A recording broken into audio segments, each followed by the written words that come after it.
The Waving Girl. It's amazing how vivid childhood memories can be. I'm an adult now, currently a student in college, and yet I remember these events like they had just happened yesterday. It was the beginning of second grade, and I was 7 years old. School was going by as usual.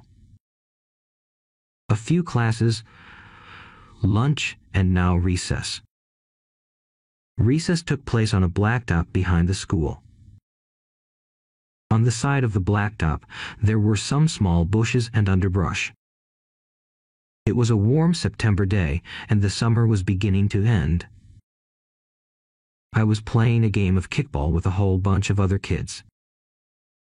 I was in the outfield, standing around and waiting for the opportunity to catch a ball. I found myself looking around, considering leaving the game and finding something more entertaining to do. And then I saw it. In the distance, behind one of the bushes in the woods, was a waving arm.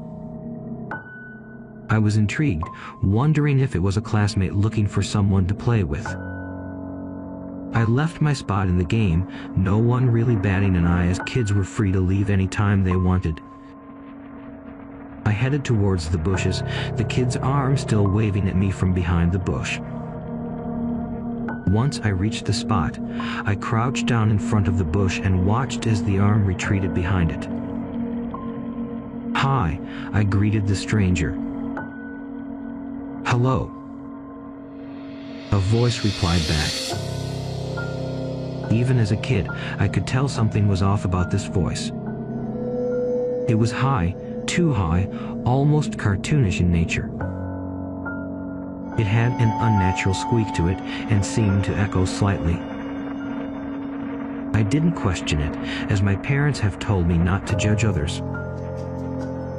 "My name's Sarah, what's your name?" "Tommy," I replied. The girl then told me that she was in the middle of a game of hide and seek with her friend. She said she couldn't come out of her spot due to the risk of her friend spotting her. The two of us sat and talked for a while, Sarah never leaving her spot behind the bush. She asked me questions such as what TV shows I liked and what games I liked to play. Time seemed to fly by as I chatted with my new friend, and I didn't even notice the recess bell ringing. Sarah pointed towards the blacktop. "I think recess is over." I turned around, expecting to see her get out of the bushes and return to class with me. However, she seemed to have vanished. I called her name, getting no response. Shrugging, I followed the rest of my classmates back into the building. The next day, during recess, I saw her arm waving again. She was in the same spot, behind the same bushes I spotted her in yesterday. She told me that yet again, she was playing hide and seek with her friend. She said she liked to take advantage of this spot, since her friend could never seem to find it. The two of us talked for yet another recess session. I remember asking her why she didn't come back into the building with me after recess ended. She was quiet for a moment, but then claimed that she had brought her backpack with her to the hiding spot and had to find something in it before going in. I found that strange, as we all left our backpacks in the classroom throughout the day, but I didn't judge. Maybe she wanted to sneak a toy outside with her, or maybe she had homework she wanted to finish. Either way, I didn't question it. After talking for a while, she pointed from behind the bush. "I think one of those kids is calling for you." I told her I'd be right back as I got up to check. I asked my classmate if he wanted something, and he looked confused. He said that he wasn't calling for me at all. Before I could question Sarah, the recess bell rang, and I had no choice but to head inside.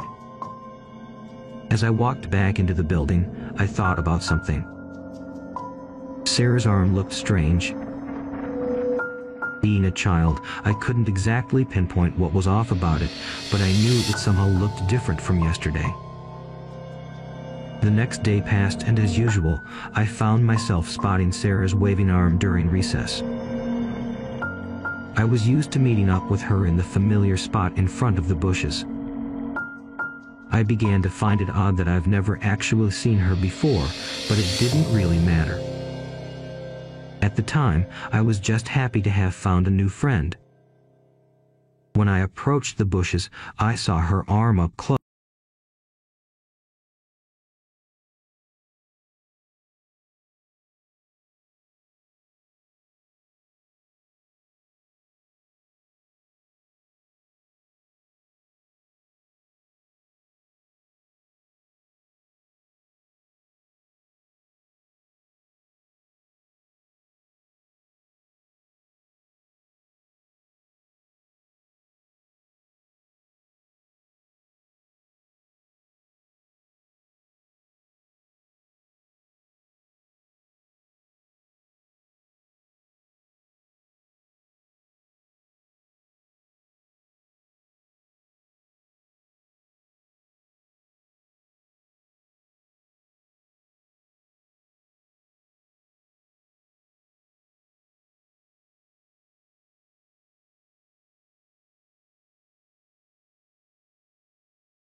Recess is over. You need to come inside with the rest of the class. There was still silence. Miss McNamara walked towards the bushes and peered behind them. Suddenly, she let out a blood-curdling scream.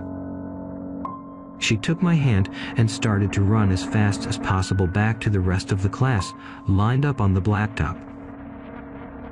They were all staring at her with wide eyes. She spoke, panic evident in her voice. Everyone inside, right now. The class was quickly ushered back into the classroom, and Miss McNamara had called in another teacher to look after us while she left the room. Not a single student knew what was going on. Not long after, the police had arrived. Through the window, we could see the police near the bushes by the blacktop. However, the teacher quickly closed the blinds and told us to remain quiet. Miss McNamara never told us what had happened that day. For the next few weeks, recess was held indoors. Eventually, we were able to go back outside. I never saw Sarah again. It was years before I actually found out what had happened that day. I was 14 years old, a freshman in high school, when I decided to ask my parents about what had happened that day in second grade.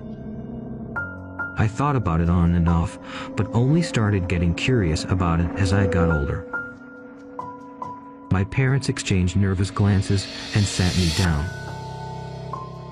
It turned out that Sarah didn't actually exist.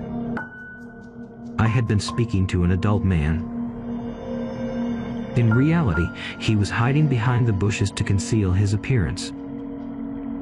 He was also using a voice modulator to make himself sound like a little girl, explaining the odd pitch and echoing voice. Worst of all, the arm that I had seen waving wasn't his at all.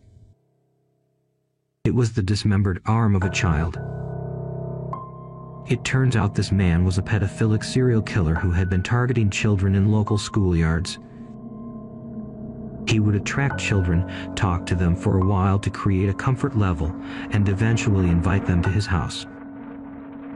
There, he would rape them and then murder them, dismembering the bodies.